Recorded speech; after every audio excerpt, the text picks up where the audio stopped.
As we previously discussed, the fake Undertaker had been walking WWE's hallways for weeks, wearing a dead man's name like a costume bought and paid for. But every lie built on borrowed skin eventually meets the one person who knows the difference between imitation and truth. Paul Bearer was that person, and his return to WWE television was not a small moment. It was the first crack in a wall DiBiase had built to look unbreakable. What followed would not simply expose a fake.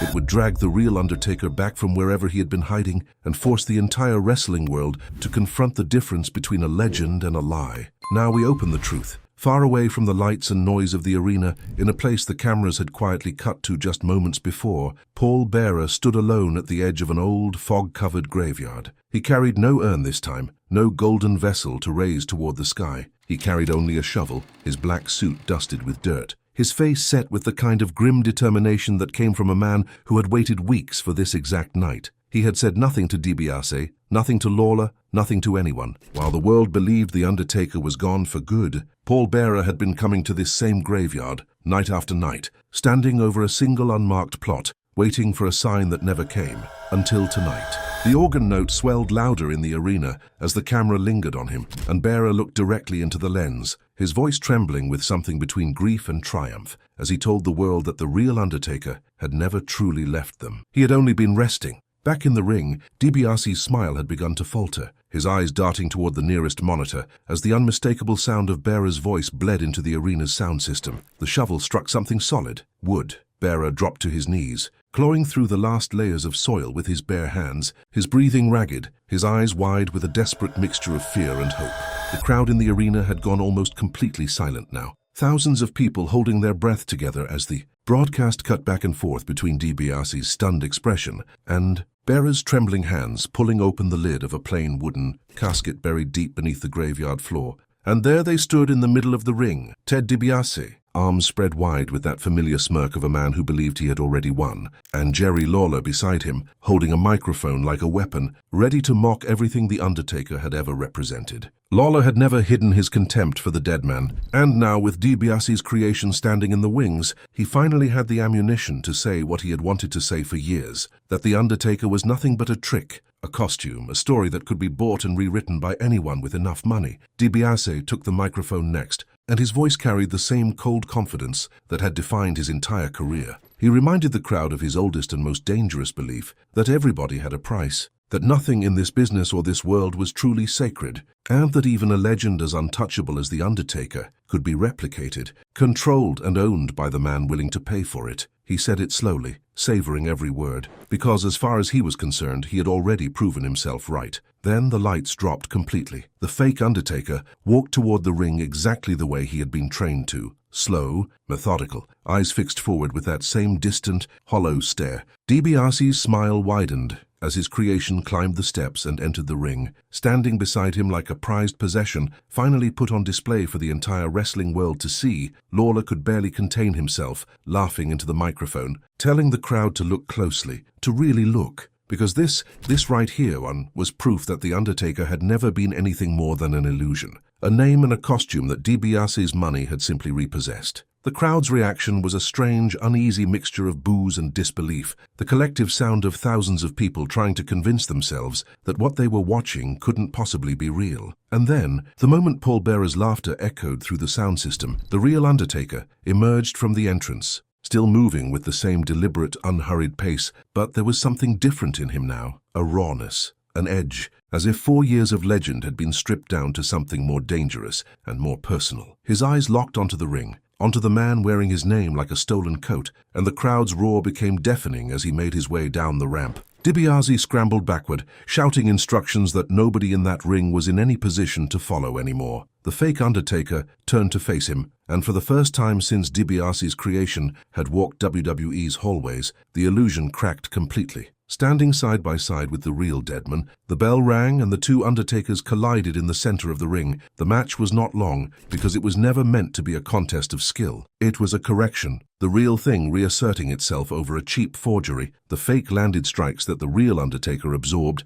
and answered with far greater force, backing his imposter into the corner again and again. DiBiase screamed from ringside, his composure completely gone, his money and his plan reduced to a man cowering under the weight of a legend he had never truly understood, only rented. When the real Undertaker hit him with a Tombstone piledriver, the arena exploded, and everyone watching understood instantly that it was over. Referees and officials rolled a casket down to ringside as the fake lay motionless, and the real Undertaker lifted him with an almost ceremonial calm, carrying him toward it, the way a man returns something borrowed and broken. Paul Bearer, urn once again in hand, appeared at ringside just in time to raise it high as the fake Undertaker was sealed inside the casket, lightning and pyro erupting around the entrance as it was wheeled away. DiBiase stood alone in the ring, his empire of imitation reduced to ashes in a matter of minutes. Watching the real Undertaker tower over the spot where his creation had just been buried, the message needed no further words. Legends could be studied, they could be imitated,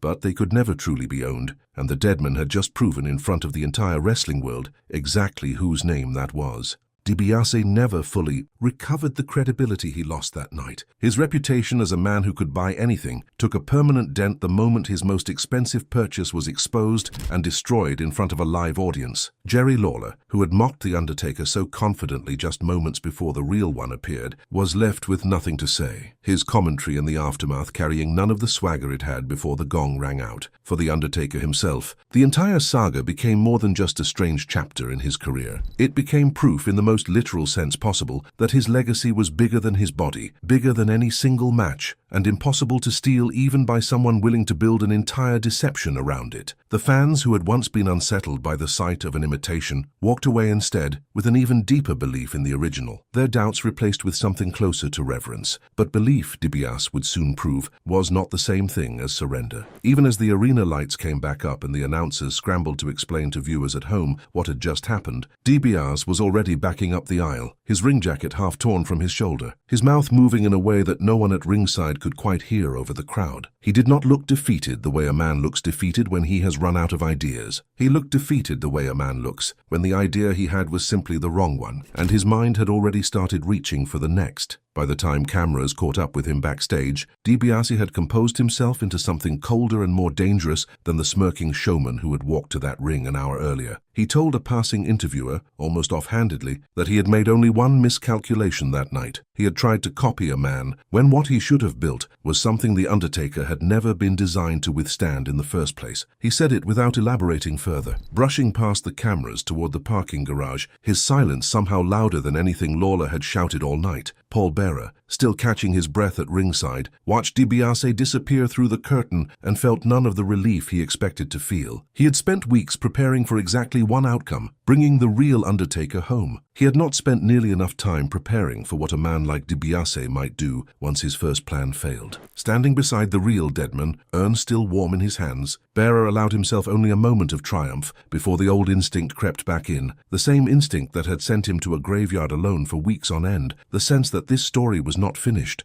only paused. The Undertaker said nothing as he stood over the spot where his imposter had just been carried away. He did not need to celebrate. Celebration had never been his language. Instead, he turned that same slow, deliberate stare toward the entrance ramp DiBiase had just vanished through, holding it there long enough that even the cameraman seemed to understand it was not a look meant for the crowd. It was a look meant to follow a man all the way to whatever he tried to build.